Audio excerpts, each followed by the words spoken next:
Hey everybody, Kirk Brandenburg here with Study Sasquatch. We really appreciate you all liking and subscribing and watching our videos. It makes a big difference. I've met a lot of people throughout the years in Sasquatch research all throughout North America, and they always ask me, hey Kirk, come and go camping with me and research with me in my location. And I always tell them, oh man, I would love to do that. I would love to go to Maine or Texas or Montana, New Mexico, Colorado, British Columbia, Alaska. They're all great places. But it all boils down to a numbers game. Where do I have the highest probability of success? And I haven't found a single location yet that has as much productivity when I go out to research as Central Washington, the Cascades. And that's where I keep my focus, and that's where I believe I'm going to get the best results. And so the Study Sasquatch team remains focused on the Central Cascades of Washington. Why? Well, we explain a little bit in this video some of the encounters we've had that keep us going. Here's a map of the Sasquatch Plateau. Higher elevation to the north, pond in the middle, thick dense forest with meadows, and the elevation sloping lower toward the south. We've had a lot of encounters here as represented by the stars, and now we're going to go through many of those encounters and give you as many details as I can. This video is about the Sasquatch Plateau. We call it that because there's 25 square miles of multiple Sasquatch encounters. Why do we always come back to this area? Because it keeps producing encounters. One of the things that is a common phrase amongst Sasquatch researchers is that you'll get maybe 3%. You go out 100 times on Sasquatch research trips and maybe 3% time you'll have activity. Here on the Sasquatch Plateau, I got to give it about 25%. 1 out of 4 times when we come here on Sasquatch research camping trips, we have activity. Right now we're standing in the North Quarry. This is a camp where we've had 3 amazing encounters that I'm going to cover today. The Camp Spy, the Tapper, and the Good Night.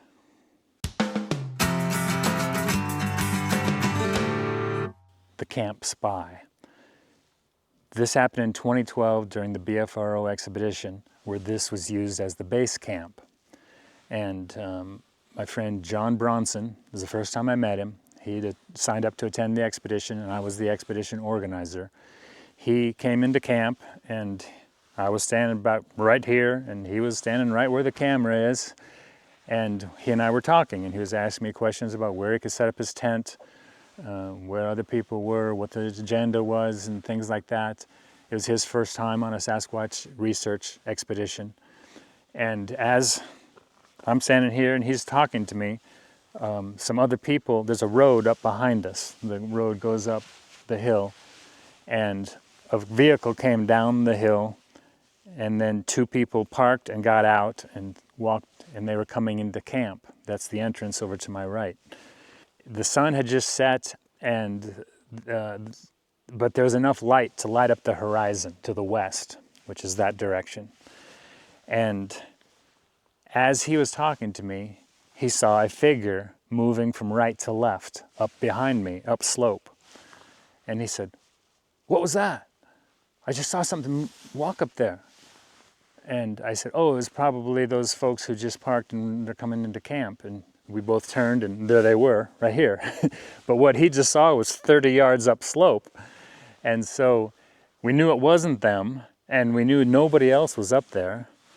And Johnny then later explained to me what he saw.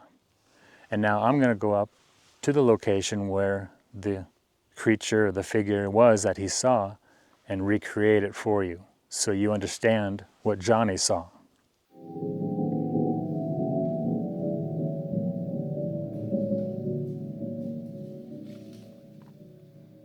I recreated it as best I could, but Johnny, what he described seeing was a figure that was slightly hunched over and walking quickly nervously, and when it looked, it darted its head really quickly. And because that was one of the first things he told me about it, is the way it looked at me. It was so weird. It was almost nighttime, even though the horizon was still illuminated. He couldn't see a lot of details, but he could see the head moving like I've described, and he could see that it was one uniform dark color.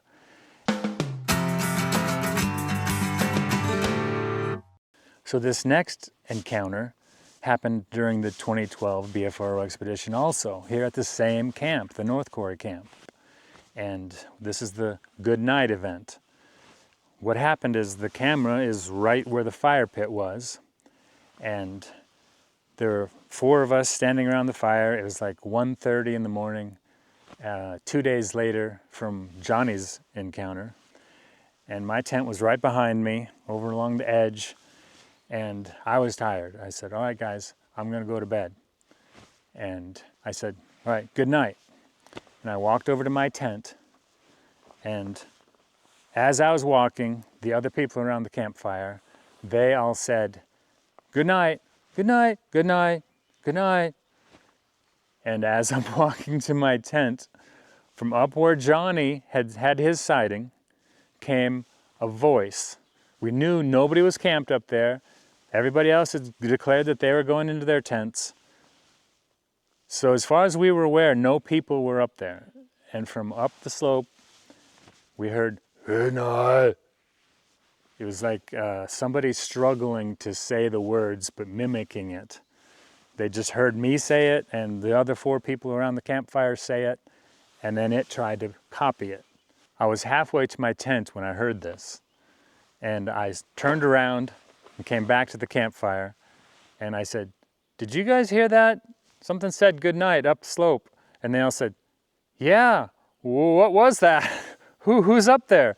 And we all confirmed that as far as we were aware, nobody was up there. It just said it one time, and it struggled style, and the only thing we could figure is, well, Johnny had just seen one up there a couple days ago, and there were other reports from this exact camp, from that west side of activity. People had seen him moving up there, and so that's a perfect observation post for Sasquatch to hang out in the brush, watching all the activity of the people down here in the camp. Sasquatches tend to like to mimic what they hear people say, and we think that's what it was, a Sasquatch mimicking us saying good night.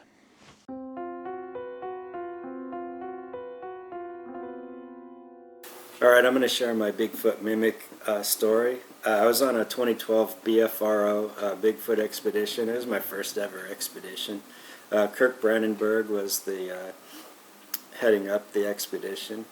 We were kind of hanging around main base camp. There's a big fire pit, and we're in a gravel quarry. So we're just kind of talking, you know, watching the fire, telling stories. It got really late, so Kirk decided he was going to go to bed. He just told us, all right, guys, you know, I'm going to hit the hay. And as he turned around, he started walking toward his tent. We all just started saying, good night, you know, good night. There's probably about 5 of us. Then up above the camp, above the quarry, probably about 20 yards, we heard in a deep, raspy voice, good night. It was just some like weird good night. And it didn't pronounce it properly, and it was like a weird, deep voice. Kirk kind of like turned back around. I think I'll hang out at the fire just a little bit longer. And we just kind of discussed what just happened, and then he eventually went to his tent and went to sleep. But you know, I kind of waited. It was my first BFR expedition, my first time being out. I waited till the sun started coming up before I went to my camp.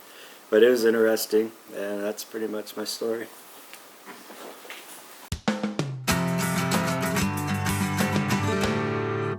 This event I'm going to talk to you about is what we call the Tapper. It was February 2013. I was here with a fellow named Bill Rogers. I was camped or parked right here and sleeping inside my vehicle because it was February and it was cold. That night it had gotten down to about 20 degrees, and our vehicles were covered in frost and you could not see out of them. Bill was parked over there on the other side of the quarry in his Suburban. And I was laying in my vehicle, sleeping, and it was dark outside, no moon, and behind me, up slope, there's a little trail that goes up the side of the quarry. I was awakened to a whack, a power knock. It was so loud, so powerful, just one, that I woke up. And it was quiet for a while, but then I started hearing this sound.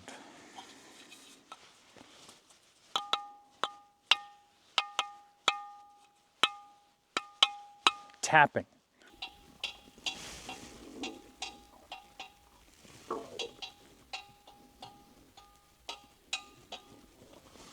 Like it was on a metal container like this, with hitting it with a stick. And there was no rhythm, it was sporadic. And this tapping sound came down the trail.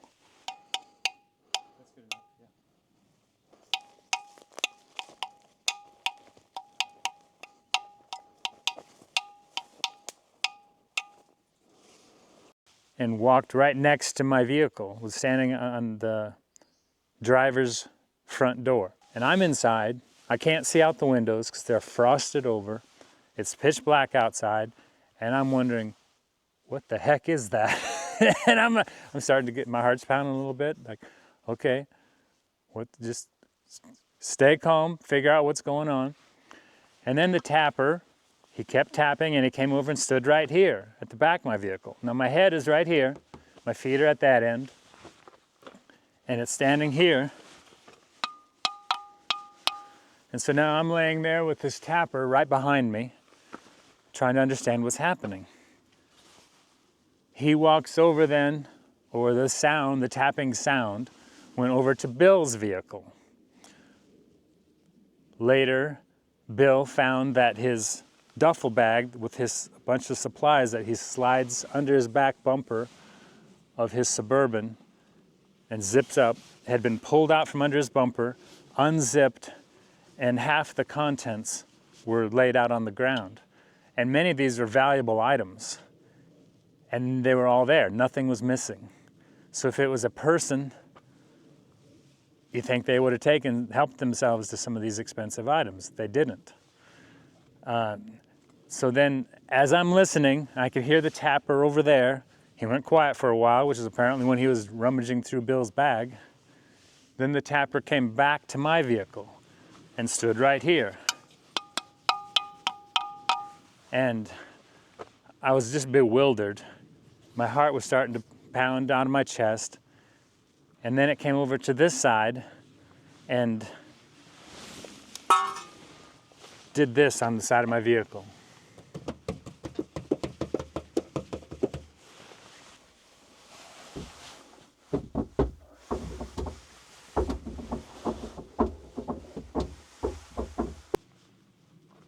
I was frantically inside looking for my radio to call Bill. I couldn't find it in the dark. I didn't want to turn on my headlamp to alert whatever was out here the fact that I was inside. And gee, I'm getting excited just telling the story now. And I also had 2 thermal cameras on top of my vehicle. One was above the passenger front door, pointing west, because that's where the good night had happened and Johnny Braun's encounter, his sighting had happened. And I had a thermal camera above the driver's seat pointing toward the entrance to this quarry. And this thing went everywhere on my vehicle except in front of those thermal cameras. And that was frustrating to me. And so I'm laying there, and after it tapped on the door, and I'm wondering where my radio is, it walked over to the driver's side, and I had a bucket, a pair of boots, a shovel, and those 2 thermals up there. And the shovel started moving, or the bucket, I'm not sure what it was. Something started moving on the top of my vehicle.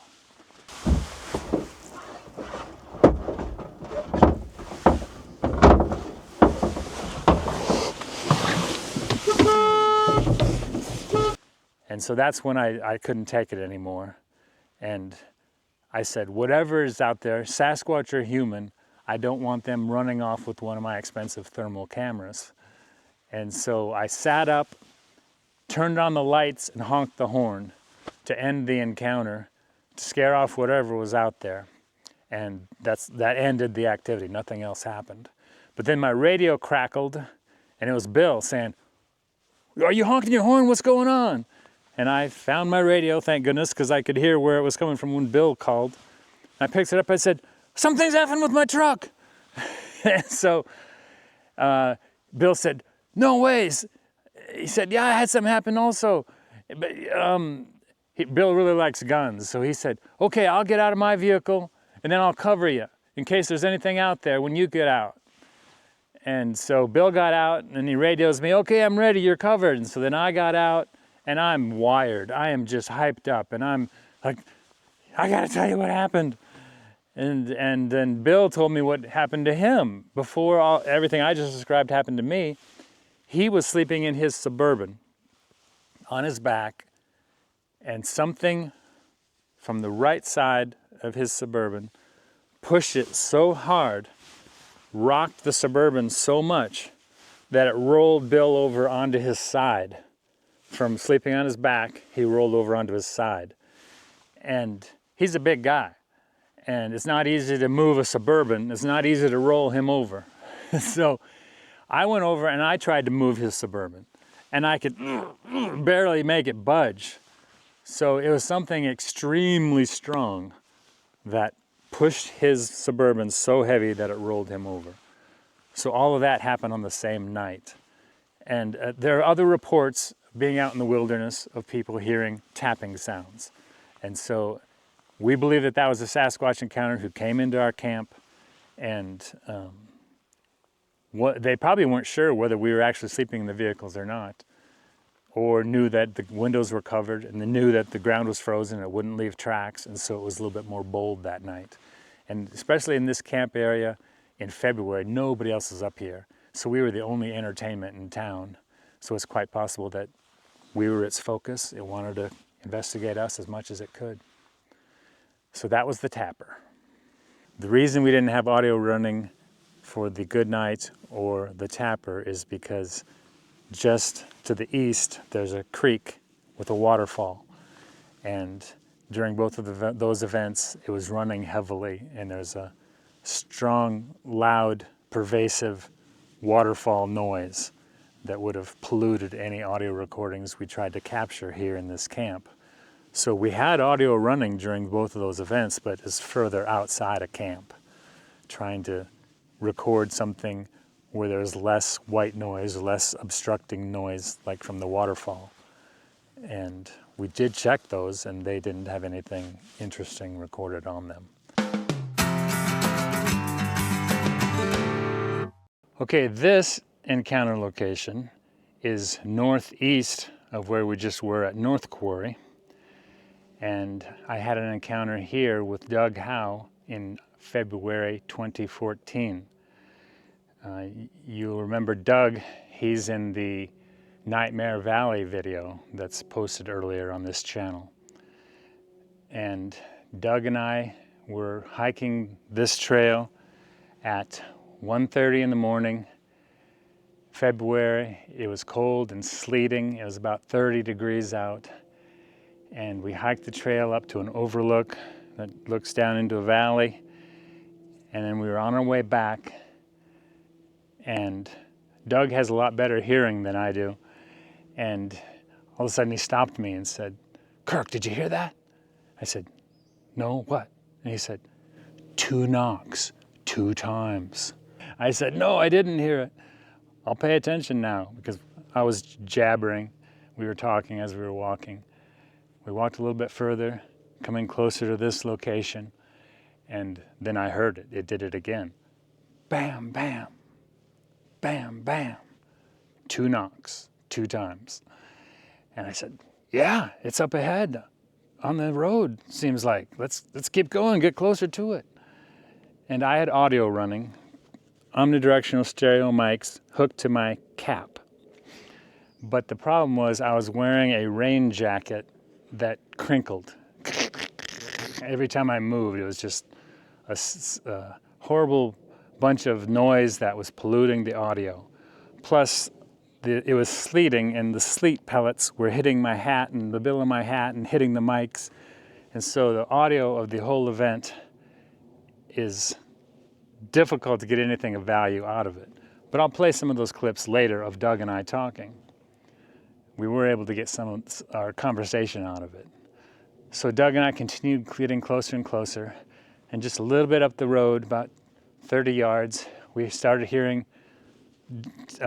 not powerful wood knocks like before, but little taps on wood.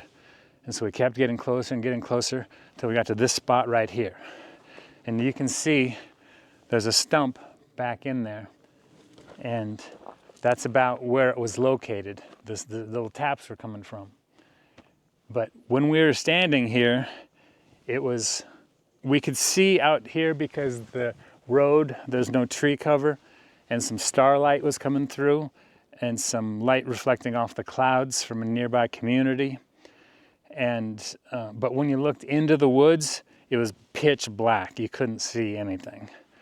And so the tapping was coming from back in there, and it just kept going on sporadically. And Doug and I were standing here trying to figure out what could be doing that.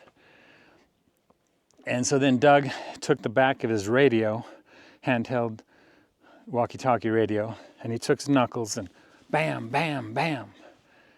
And then from the stump back there, bam, bam, bam, it hit on the wood 3 times. Then Doug did two taps on the radio with his knuckles, and then it responded, bam, bam. And so we were having a correspondence.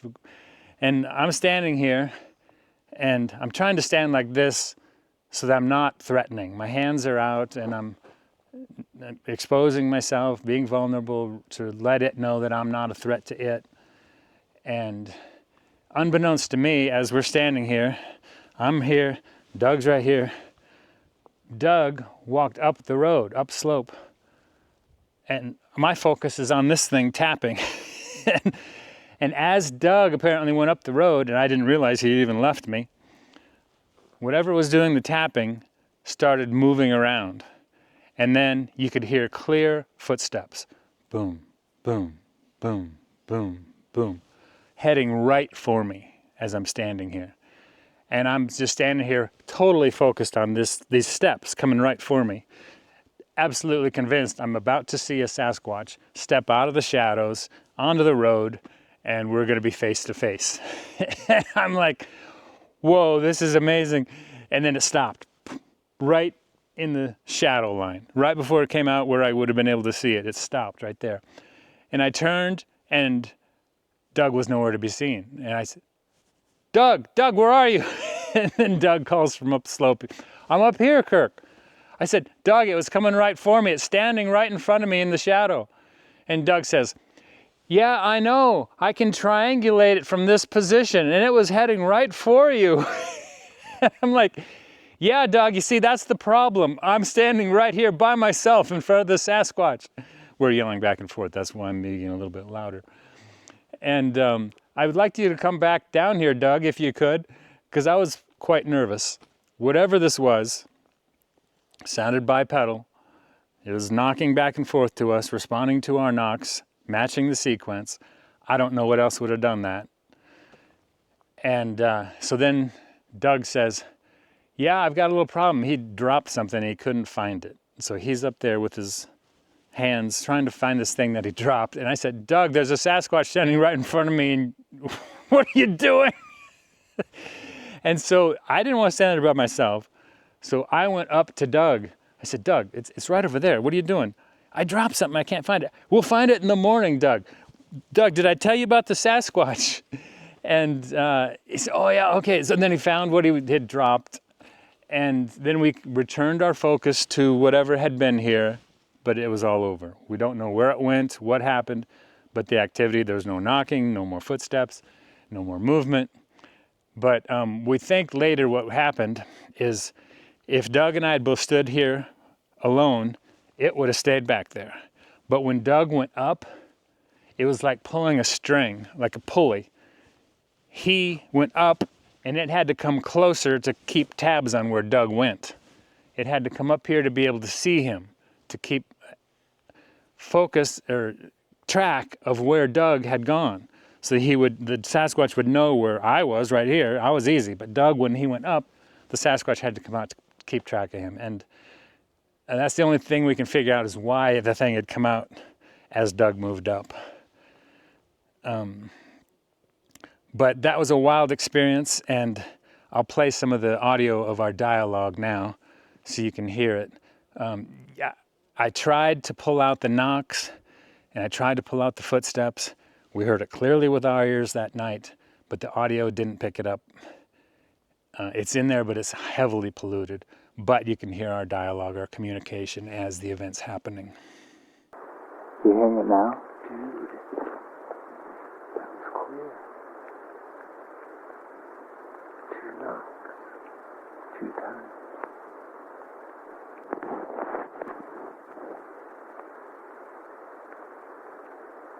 It was beating on the tree trunk right by our right.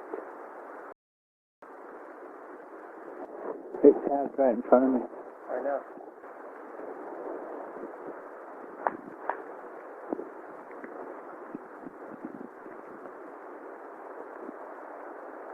I came up here to kind of triangulate. It's not very far back there, Kirk. No, it's like 30 feet. Yeah, it's right there. I'm a little afraid. There, he knocked against you right as you're talking. Okay. I would like you to come back, Doug. Kirk, I got a little problem. What? I was tapping on your radio and it fell apart. I don't care. Would you please come back?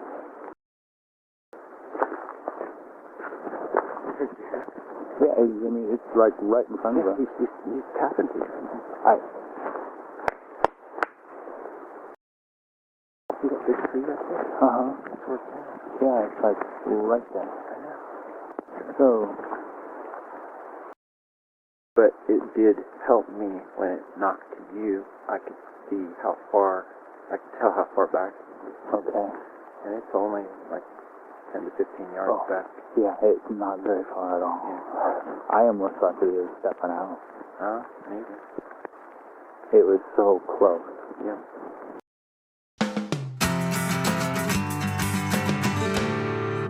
The Pond Walker audio is incredible. It was recorded by Chris Spencer in January 2025. It was when the pond was frozen and the temperatures were in the upper teens. We have a couple other videos on this recording on the channel, and I'll put links in the description. But it's hard to figure out what animal would have done this. It's a real head scratcher. Here are some samples of the audio.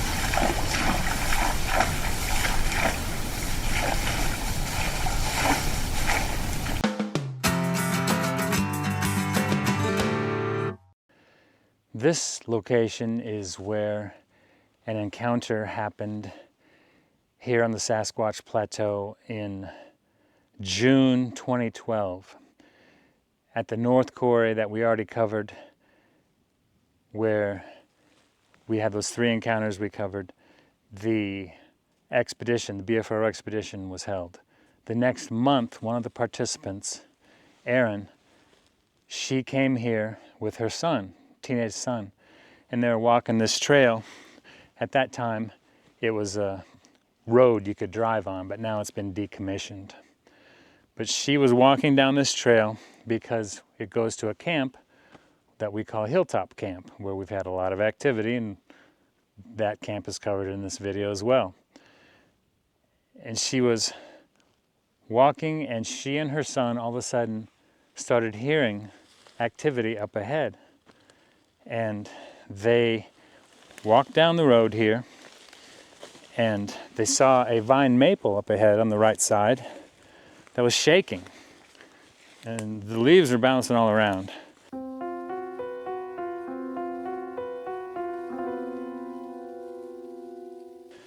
And they couldn't figure out what it was. Erin was pretty nervous, but her son was really excited and wanted to continue on to see what it was.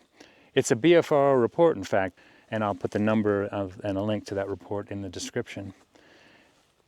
And not only were they seeing this vine maple shaking, but they heard what they described as a pig squealing underwater. Now, I'm not going to duplicate that for you because I didn't hear it, but that's their description. So Erin and her son are walking the trail. They see the wiggling violently, aggressively, vine maple.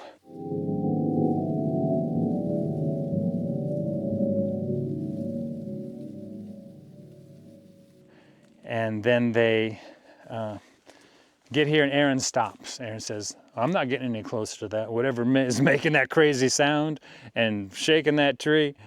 But her son, for unknown reasons to Erin, went bolting ahead to see what this thing was. And Erin said, stop, come back. But no, her son kept going.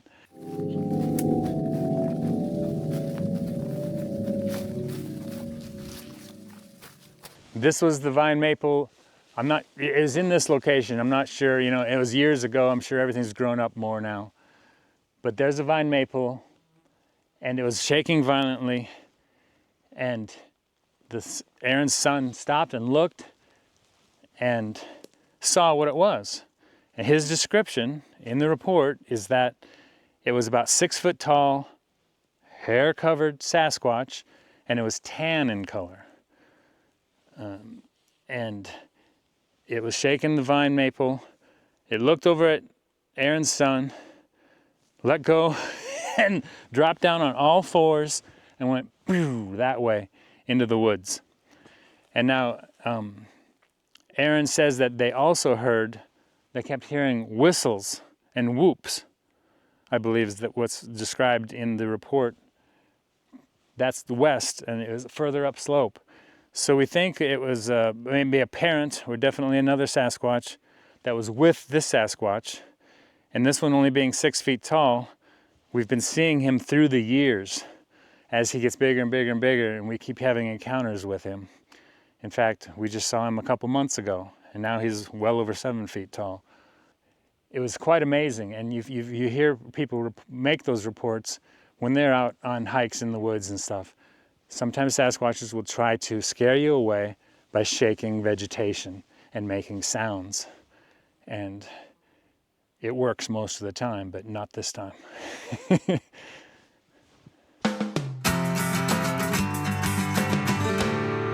Here on the Sasquatch Plateau, this camp stands out above all the others for activity. Amazing things have happened here in terms of Sasquatch interactions. And the first one I'm going to tell you about, we call the triple Moan Howl. And this is where it happened. It was about an hour before sunset. I wasn't expecting to have a vocalization then, because usually they only vocalize at night. And I was here with 3 other fellows. We were sitting around the campfire, which was about right here at that time. And one of the guys was over by his vehicle. I was parked right here.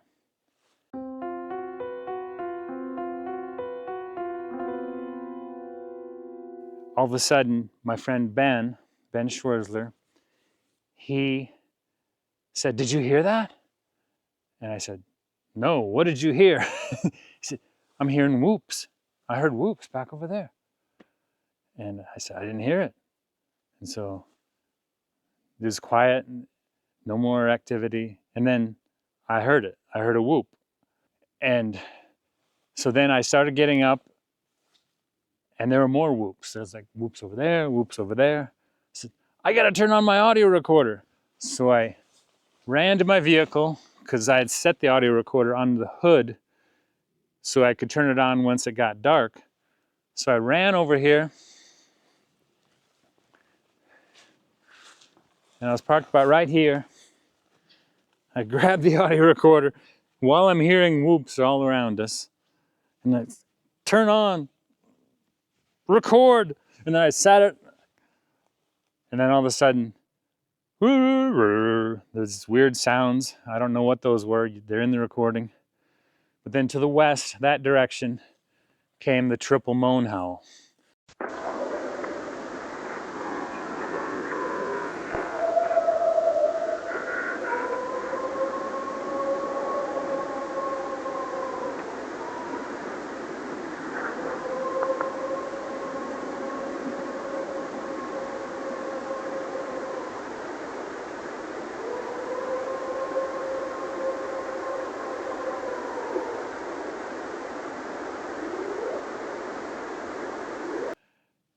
And that happened right here at this camp. This is called Hilltop Camp.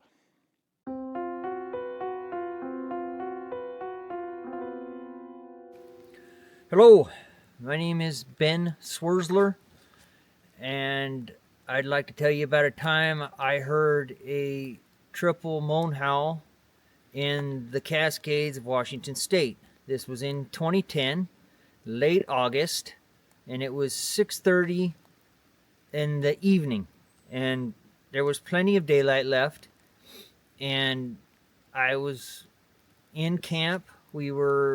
Kirk was there. He was making dinner. There was 2 other fellas there, and I had walked away from camp, and I did a whoop just for the fun of it, and we heard whoops answer back, and then Kirk grabbed his recording device, and then this giant, it sounded like an air raid siren.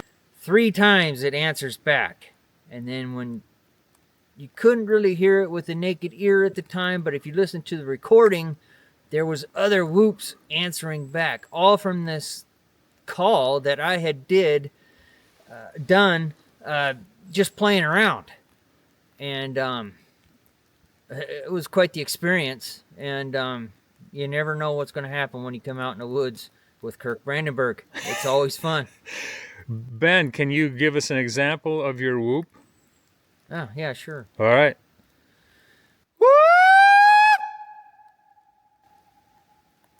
And that's what I did, just like that. And something answered back.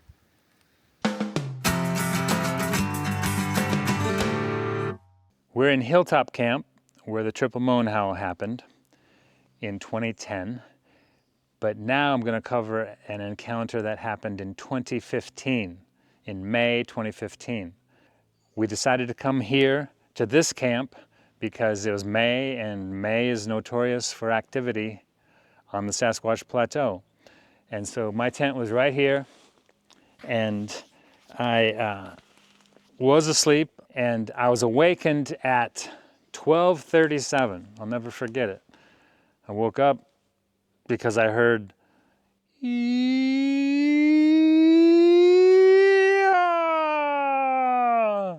about 10 times louder than that. And I was trying to figure out what was going on, waking up, get my wits about me. But then it started vocalizing. And it was a language. It was talking words. So it continued, and my heart was just pounding out of my chest. I was so nervous and scared. It was pitch black out. You couldn't see. But this thing was over there screaming and yelling words and very upset. It was stomping. It was walking back and forth. Boom, boom, boom, boom, boom, boom, boom, boom. And breaking branches. And that's not easy to walk over there in the daytime. But this thing had no trouble with it.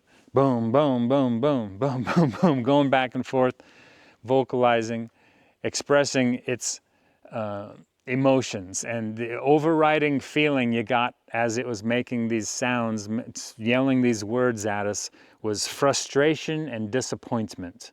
At one point toward the end of his vocalizing, he had been verbalizing so much that his throat was getting hoarse.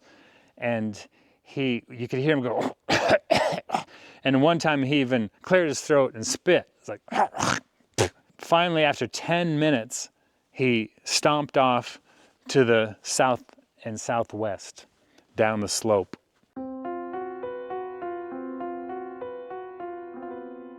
It was May 7th of 2015. We were camped out. Kirk, as he already stated, was camped out in that direction over there. And my tent was right here. I woke up at 12:37 to this vocalization. And the vocalization was this long, drawn out,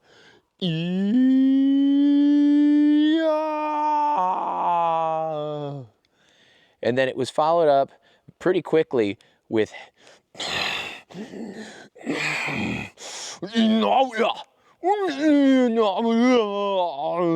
type sounds. It was all this loud enunciation. I apologize if that was really loud in the microphone. It was loud words. There was some kind of actual defined language, as you would call it. And it was just back beyond this vine maple here, you can see grown up here, and those larger Doug firs. It was within like 35 feet of our camp, and it was vocalizing back there and pacing. You could hear it pacing back and forth between the trees. It would walk a few feet, get behind a tree, vocalize, enunciate 10 to 15 words, and then walk to the other tree. It'd go silent for a minute. And that was the freakiest part, is that when it would go quiet, that was really freaky for Kirk, because you didn't know where it was. And that really can raise the anxiety, as Kirk has mentioned many times. And it wore its voice out pretty bad. It actually began to cough a little bit, and it spit a couple times. We heard one really clear time where it spit out onto the ground. It was the longest 10 minutes of my life. It really was. We'll go ahead and play you some historical footage from the following morning back in 2015 following this. I heard, first back over this way, I heard him start vocalizing. And he came up, and over time, after several vocalizations from where he was, I heard him progressively moving this way, and then he'd zigzag back a little bit. You could hear him romping around and the sticks breaking under his feet, and occasionally he'd go, and other times he did a gagging type sound, like with that type, even that little bubbling throat sound. And I heard him go up this way, and then he went back again, all over back in there. But what was the first sound? What was the first sound he made? The first sound he made, to me, what I woke up to was the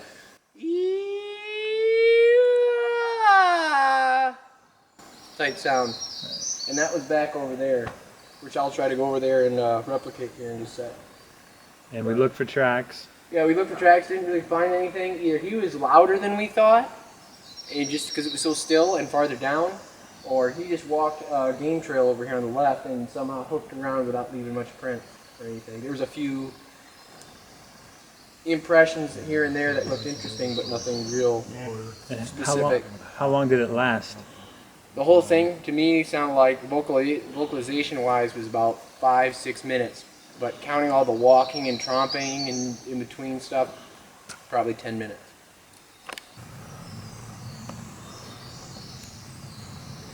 So this is where I was in my tent, obviously, about 12:35. Nathan looked at his watch, said it was 12:36 precisely, 12:37. And it woke me from my sleep, and I was quite startled because the sound was coming from over there, which is exactly where Nathan's tent is. And I was concerned that he was being attacked by a bear. And so I threw on my headlamp, unzipped my tent halfway, and had my gun ready. But then the sound stopped, and I realized that no, it's not Nathan screaming, it's something else beyond Nathan. Yeah, go ahead and walk where it was when it was screaming.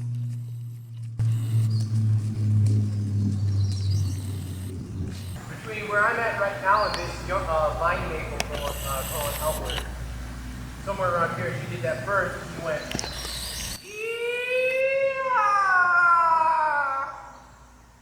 over this way a little bit, you can hear him. He'd walk a few feet, then he'd stop, then he'd go.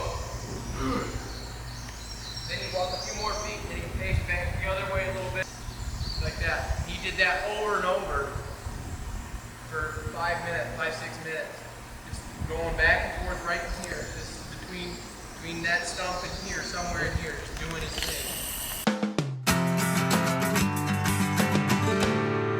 Right, we're still at Hilltop for this next encounter, and we just shared with you the May 2015 event where it yelled at us for 10 minutes. And 6 days later, we think that same yeller came back to the camp, and he was seen this time. And what happened is Casey, one of the group members, he was parked right here with his pickup. And on the back of his pickup, he had a topper. And then he slept in the bed of the pickup. And he was laying in there sleeping early one morning. The sun was just beginning to rise, and everybody else was asleep. And he heard something walk in on the trail into camp and right by his vehicle. And so he laid there listening through the window on the side of his canopy.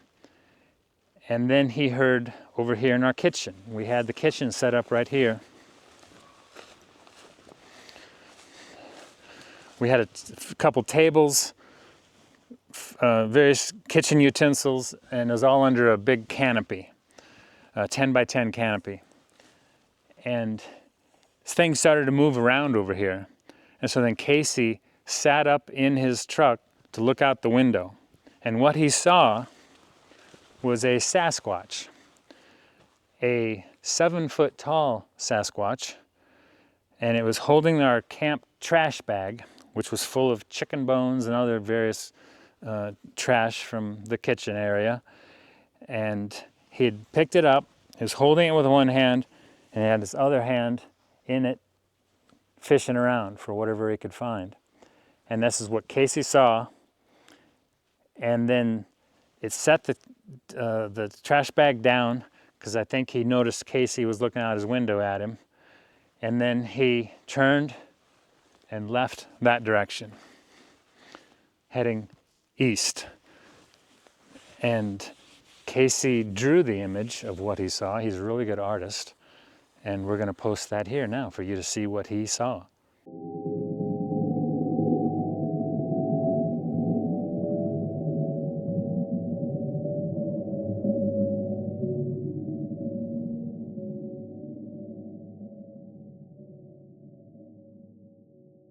So you can see in the drawing that is just lead drawing, pencil drawing on white paper, so he couldn't get the color. But what he described it as is it had a tan color. So earlier you saw Erin's report with her son, and her son saw a 6-foot tall tan Sasquatch in 2012. Now we're in 2015, and it's a 7-foot tan Sasquatch. And we, like I said, we keep seeing him through the years, and he kept getting taller. And he stands out because of his color. Most of the Sasquatches that are seen around here are black or brown, darker shades, maybe a hint of red in their coloration, but this one has a distinct blonde tan color. What makes it even more interesting is that Casey was not even aware that a tan Sasquatch had been seen around here. Because it was the first day we'd driven here. We had been in the Blue Mountains in southeast Washington, and then we drove to this location in the Central Cascades of Washington. And we hadn't shared with him the events that had happened in this area and how the tan Sasquatch had been seen a few times.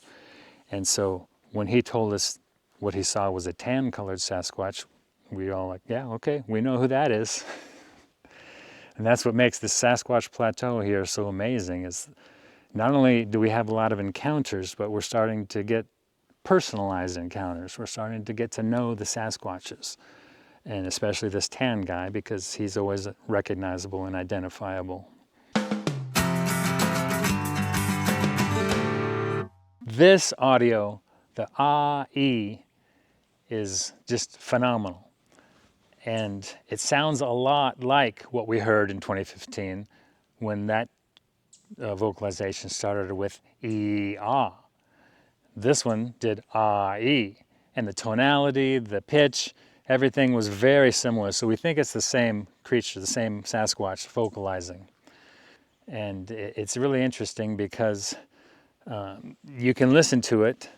I'll play it here in a minute, but The Ah-Eee is posted on its own video earlier on the Study Sasquatch channel, and replies to it from Native Americans have indicated that in their native language, Ah-Eee means come here.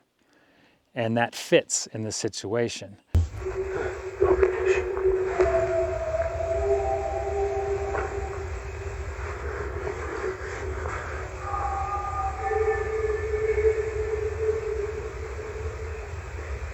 What happened is Kip and I were camped at a different camp, well, the North Quarry, and we decided, hey, we've got some friends at Hilltop Camp, let's go down and see what's happening. Maybe they're having some activity, because everything was quiet up north at the North Quarry. And so we drove down here. It was about 1:30 in the morning. We got out of our vehicles and I immediately started my audio. I have omnidirectional stereo mics clipped to my hat, audio recorder in my pocket, and Kip and I were going to walk down the trail into camp. Kip calls in on the radio and he said, hey, you guys, this is Kirk and Kip, we want to come in. Just letting you guys know. And they responded kind of frantically, and they said, no, stand down. We're having crazy activity in Hilltop Camp, and do not come in. And so we said, okay, we're not going to come in. Hey, folks at Hilltop, Kirk and Kip are walking up the trail. We're at the trucks right now. Anybody at Hilltop? Copy? Come again. Hey, this is Kirk and Kip, and we're at the trucks coming up the trail to Hilltop. Guys, stand down. We have trees being pushed over literally within 50 yards of the camp. Okay, copy. We're staying back at the cars. Because what happened is they had a tree got pushed over, they heard heavy movement and whoops. And so we stayed out here, and Kip and I debated back and forth a little bit. Well, should we stay? Should we go? And I said, no, let's try walking down the road here and see if we can get any activity ourselves. Because oftentimes when their camp is having activity, there are other Sasquatches on the perimeter kind of monitoring or backing up the Sasquatches that are messing with the human camp. And I said, maybe we'll encounter one of the guys on the perimeter. So we headed this direction. We started walking, and Kip had his handheld thermal camera. And he was scanning, looking around, seeing if he could spot any heat signatures. I'm walking behind him, actually. Kip's ahead of me, scanning. And I'm asking him, hey, did you see anything? And he said, no, nothing yet. So then all of a sudden he goes, oh. And I said, what, you got something? And he says, it's just a mouse. But it was good that he saw that, because it made us stop. And so we're not, you can hear the gravel crunching now as we're walking. But because he saw that mouse, it got us to stop. And so we're standing right about here. We're standing about here, talking about the mouse. And we're not crunching on the gravel, when all of a sudden, to the west, we heard Ah-Eee. And I'll play that for you now. Okay. You got something? It's a mouse. Oh, okay. Or a rat or something getting ready to track Okay. across the road. That's cool.